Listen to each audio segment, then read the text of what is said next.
Hello everyone, welcome to the Selkares Wargaming channel. So today, I'm not going to show you another gameplay video, but I'm going to talk a bit about the improvements of the beta since my last video. So two major updates and a few patches have come along. The first update is about I added two new multiplayer maps, so one 1v1 2v2 and one 3v3 4v4 map, which were pretty nice. I'll show you them in further gameplay videos. But the main point is that the last update brought to us the deck building system, and this is pretty neat. So I'm gonna show you how the deck building system works. Here we go. So first, let's go into the armory. So the armory shows you all the units available in Wargame Airland Battle. They announced 750 units, but since, well, they've added a bit more, and we have 826 units total in the game, which is huge. So this is the armory. The armory shows us in the middle here the unit that is currently selected in the armory system. So I'm going to take the tanks, for example, and here we are with the French tanks. I can hide the grid and hide the info to have a pretty nice view of the different units. I can even scroll the units in this view with my mouse, with the arrows on the keyboard, which is pretty nice. A lot of units, and for those of you who are following a bit on the official forums, you now understand why this was initially called the point view by Fusion Systems for everyone who loves military units. You can even play with units.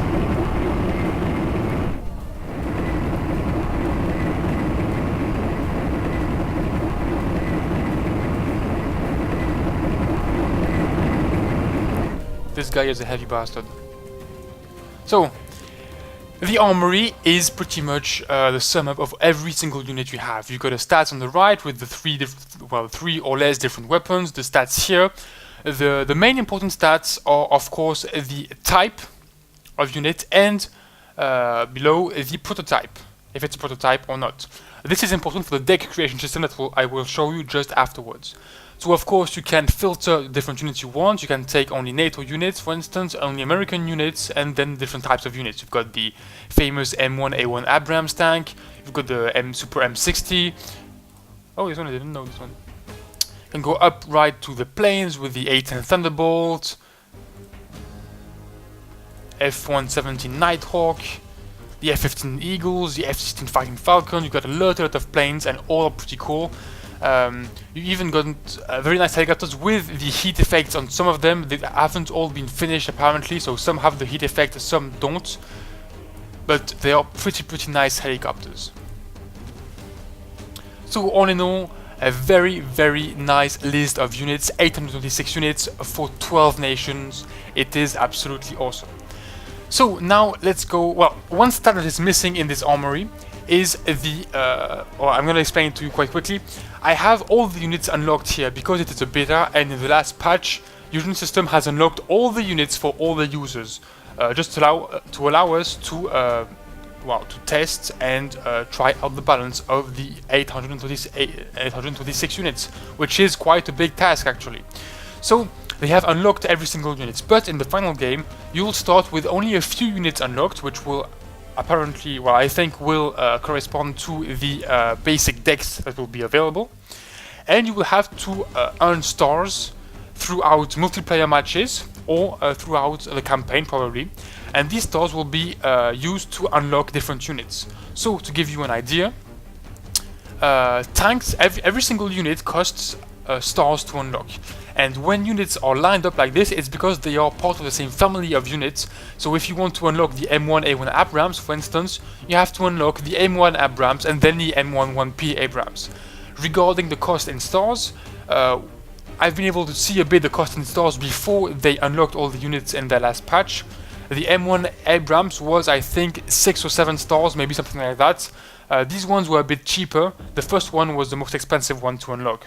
So units go from 1 to, apparently from what I've seen, from 1 to 8 stars to unlock. So if you look a bit at my level, I am currently level 5. I've got 28 stars, and I think I've spent 1 or 2 of them before the patch. So that's basically, if you want to unlock big and heavy units, stars can go quite quickly. So yeah, it's something that players will have to be careful about before they start unlocking everything. They have to think about the deck they want to create. So now about the decks, let's go and create one. You go into your profile and create your decks. So this is a deck I created in the first video. I'm going to remove it, yes, and remove this one, yes. So here are the decks that are available. They were the pre-made battle groups available in the beta. So you've got, of course, the faction, if it's NATO or Pact. You've got the name of the deck. You've got the activation points. I'm going to come to that a bit later. The allocation of those points in the different categories. So you can see, for example, that the Swedish group has 6 points in the logistics, 5 in recon, 4 in support, 5 in tanks, 4 in infantry, and so on and so forth. These are the restrictions and the bonuses. You can have national decks, you can have type decks, and era decks. I'll come to that later. Let's just start with a basic deck. So let's start with NATO, for example, and a USA deck. Well, I'm just going to call it anything. Create the deck. So I created a deck with no special restriction or bonuses. This is the deck system. So basically, you've got 35 activation points. That's the same for NATO and Pact. 35 activation points. And each time you fill up one slot in a category, it will cost you a certain amount of points. It's much like an RPG sheet of a character.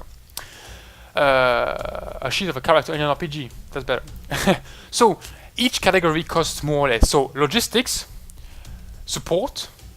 Oh, not even support. Logistics. Well, each category, yeah, costs more or less. Logistics, 3 first slots cost 1 activation point. Then it goes up to 2 and up to 5. Infantry, you've got 1, 2, 3, 4, 5 slots at 1 point. Support only 2. Tank, you've got up to 4. Recon is 3. Vehicle is 3. Hello is 3. And plane is only 1. So each category is more or less expensive. The least expensive being infantry and tanks, and the most expensive being plane and support. And the others are all the same. Hello, vehicle, recon, and logistics. So that's it. So let's start creating the deck. Let's start. I want to create decks and I want to start with picking up tanks, for example. So here we go. I've got 9 slots of tanks available. The more I pick tanks, the more expensive it gets. So the first tanks I'll put will only cost 1 activation point. So let's say I want to put an American tank in my deck. So here we go. I want to put a basic pattern, for example. So these are new stats that have appeared in the deck section. These indicates how much slots you can fill up with your tank. So for example, I can take only 1 M60A1 pattern in my deck. If I take it, here we go, I can't put any more in my deck. The Sheridans, on the other hand, I can put up to 2 of them. So I can fill up 2 slots with Sheridans before being out of Sheridans. That's basically what Union system called packs. I can put 1 pack of patterns in my deck. Now, how much units does 1 pack actually give you? Well, it's indicated here. I've got here the M60A1 pattern. I can put only 1 slot of patterns in my deck. I can have either 20 trained patterns, 16 hardened patterns, or 12 veteran patterns. I can't have rookies or elites. Elites are kept for the most advanced units, like the Abrams, I think. No, not even the Abrams, maybe planes or helicopters. And rookie are left for the most basic units, like supply vehicles, commandos, or things like that. So that's basically up to the player to choose if he wants to have a specialized deck with very few units but very well-trained units, or a lot of rookie units. Of course, the price of the unit will stay the same whether you take trained or veteran units in the game, but it will just be the availability of the unit that will decrease. So let's say I want a balanced deck. So I want a lot of small units, so I'll take 20 patterns. I can then add elite units, so the Abrams, I'm going to take, well, quite the middle, so 400. And then I want to take a lot of other light units. Well, not a lot in the US deck actually, so 16 trained here. I can take a second slot and one more. So as you can see here, you haven't got all the tanks. You haven't got the M60, for example, the Super M60, because it's a prototype tank, and this isn't a full US deck. So you can't take the prototypes. I can add like West German units if I want to, and take, for example, the Leopard 2A4. I can have only hardened or veteran units with this guy, and I'm going to go with the highly elite tanks. Here we go. So up to here, it costs only 1 point to put units. So in my deck, I've got 4 tanks. It costs 4 activation points. But if I take another tank, it will cost 2 more points. So I go up to 6. So got 50 tanks. Yeah, I think for the 1v1 it's okay. So I'm going back, and I can look at my deck here. 6 out of 35 points only in tanks. I can then go in logistics, pick up a commander here. I can fill up 2 slots. It gets 4 commanders. I can take that. Then I want a, let's say, an American FOB to have supply, and then an American supply unit with the HEMTT, for example. I can take 3 logistics. Then I want some infantry units. So I'm going to take some ATGM, some assault engineers, some veteran guys. Then I want some vehicles, some planes. Planes are actually awesome. 8 and Thunderbolt.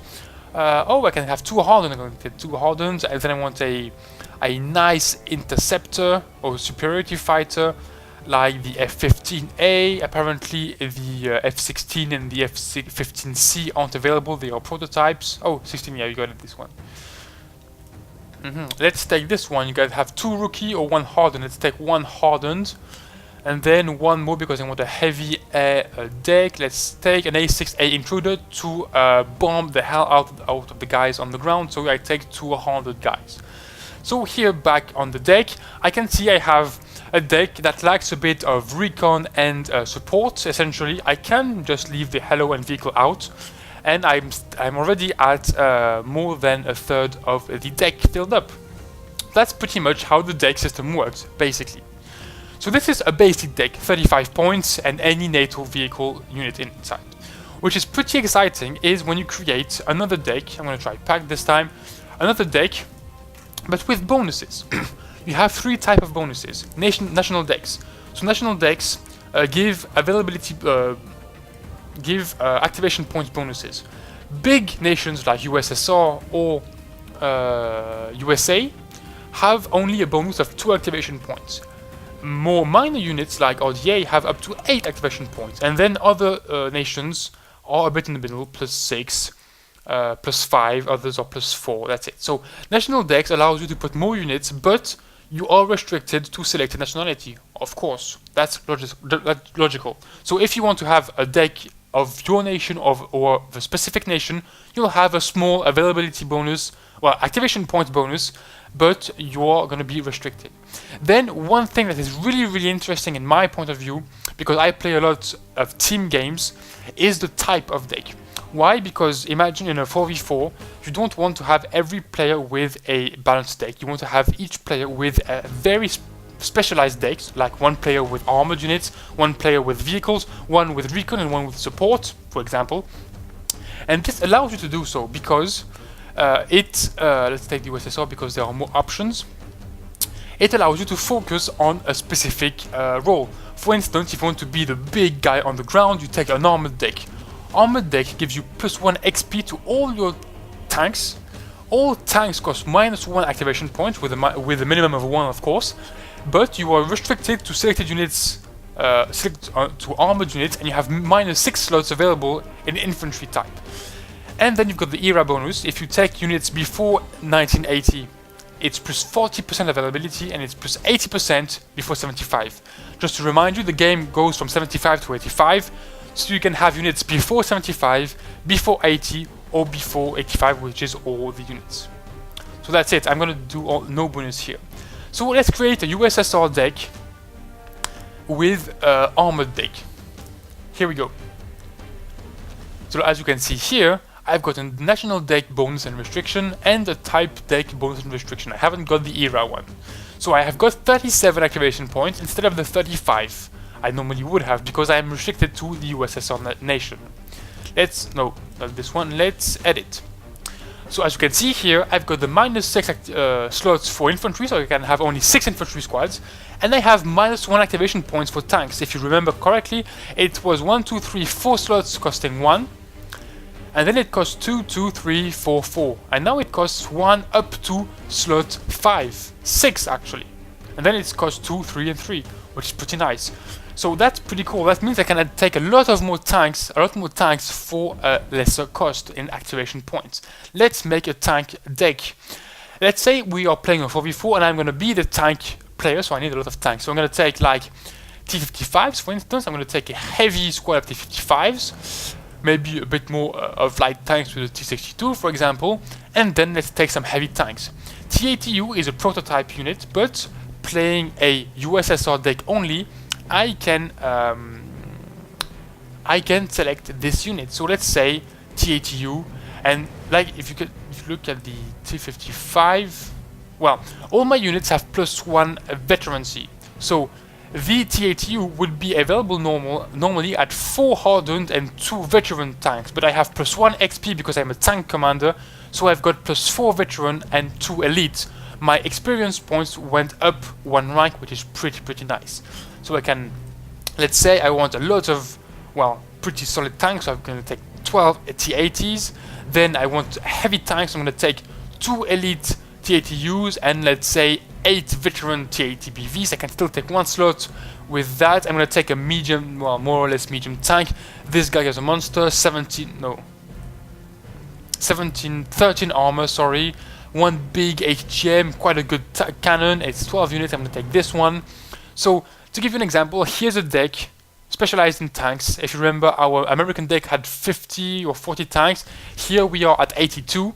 And they are really nicely experienced. I can even go boost up the ladder and take even more tanks, and a lot of them. I can take 20 like this, and TO62, a bit of a flamethrower tank. And here we go. I've got 14 out of 37 points, and I've got 118 tanks in my decks, and that's mainly because I took a lot of elite tanks. I could have restricted to much more, well, basic tanks. So that's pretty much it on the deck creation system. But being an armored commander, I've also got restrictions going into logistics, for example. I can't take everything. For example, the basic... Well, that's not a good example, is it?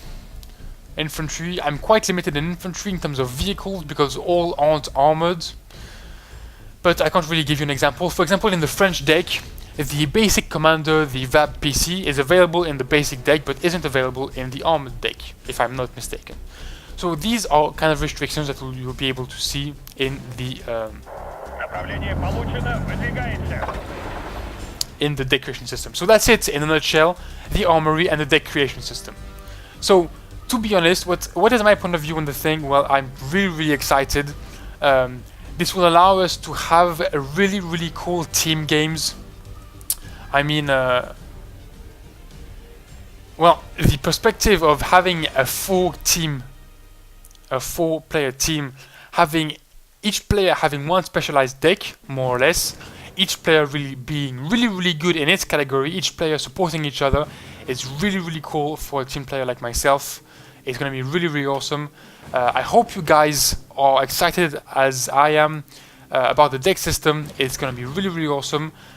And, well, thanks for watching, I hope you liked it, and see you next time!